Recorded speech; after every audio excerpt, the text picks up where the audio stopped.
My name is Christopher Karne Frost, and these are my words. This is the transformative art of Raphael Delgado, here to be known as the Delgadonian principle. Grandpa was an eggman, and so too might Raphael Delgado had been, if not for his profound interest in the shape and soul of the very eggs he held. For even at arm's length, the eggs appear soft, smooth, and clean, bent for windshields and frying pans, but not the tales of the Beastie Boys and Soundgarden, who also saw more in the egg than did the common man. For upon closer inspection, one finds upon the egg a surface pockmarked and scarred, as the history of our lives will one day dictate, and within these historic walls the very elixir that is life can be found. Strength and stability are not terms often used in association with the egg, but indeed they are often associated with the man and artist that is Raphael Delgado. And in the quest to know him, the most timeless of all questions may indeed be which came first, the chicken or the egg. And per the magnet clinging to our refrigerator, it is the chicken proudly proclaiming it was he who came first, as he lays in bed with the egg drawing on a post-coitus cigarette.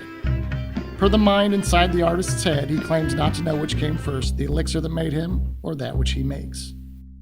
A tough grown-up of great distinction today, Raphael was once a boy birthed from an egg himself, though not of the feather laid, I assure you.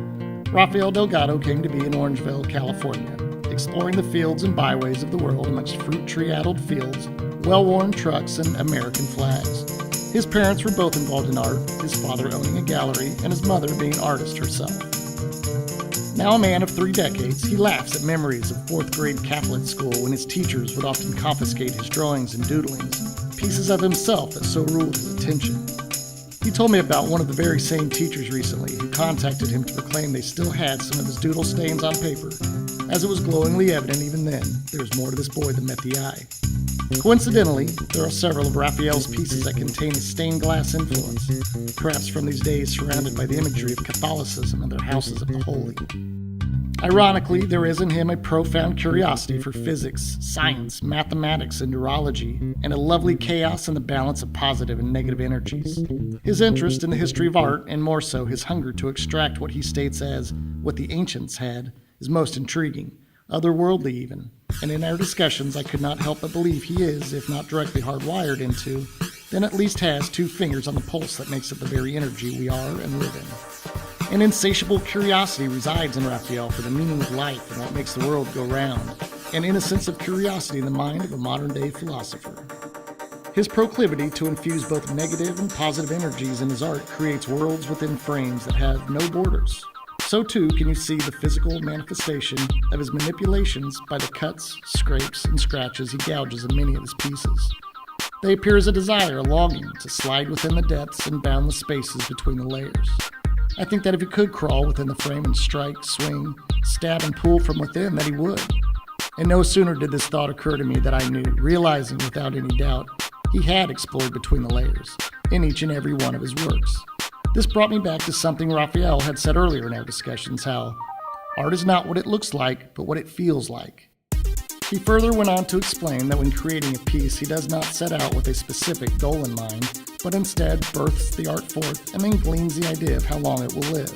Again, life in art, much as the egg. As I toured Raphael's extraordinary studio space in the old pottery warehouse off a well-used portion of the Sacramento light rail system in Midtown Sacramento, I saw how creation is a task and achievement, oft associated with godlike or at least spiritually inspired people, or something else entirely called a creativore, a being with an insatiable hunger to create. This being a term Raphael birthed and one that fits him as well as his own skin.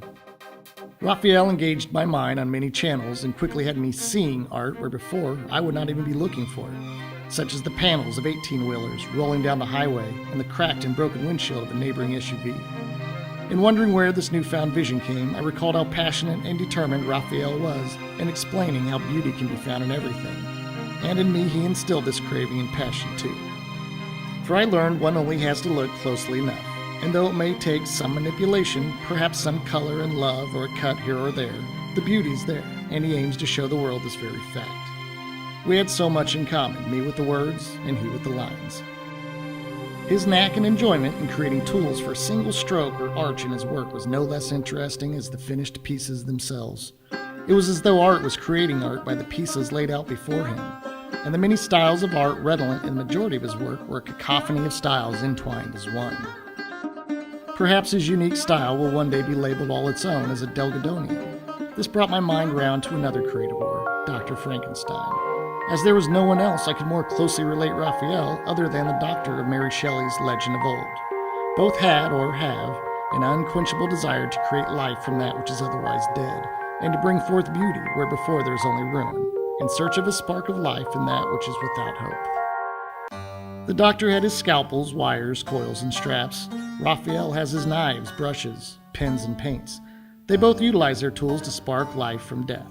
As Raphael had stated to me in one of his many Delgadonianisms, break the rules, have none, for by not having them, I am given an edge. I'd like to believe the same thought did occur to the good Dr. F himself. I asked of Raphael if there were any artists of old for whom he found inspiration, and he readily listed Gaius Simen, Ad Nerdrum, Picasso, Miro, the Mexican muralists Segados, Rigetis, and Roscoe, as well as the expressionists of the 1950s. In further discussion as to where his inspiration developed, we did turn again to life in the daily grind. His art is often a depiction of his trials and tribulations, at times birthed from positive experiences, and other times inspired from the dark and negative turmoil. The spaces between, where most people would sooner forget, Raphael finds in the nourishment of the canvas or the clay within his hands. As I drove home from our interview, I felt drunk, visually and spiritually, and was certain that had a highway patrol pulled next to me, he would have noticed that though a person sat behind the wheel, he was certainly not home, so who was driving? And the blue and red lights would begin flashing to mix with the visions I was theorizing. So that is how I cruised, happily stuck behind an 18-wheeler on Highway 50, picturing the rear doors as a smirking tiki god of steel and glass lights smiling and teasing me at the sauciness of my mind. I do hope that others can experience Raphael's art, be it of stained glass souls seeking freedom where darkness surrounds them in infinite spaces, or lost visions of nature gone awry. Thank you, Raphael, for the all-natural high. May your Delgadonian works be forever inspirational.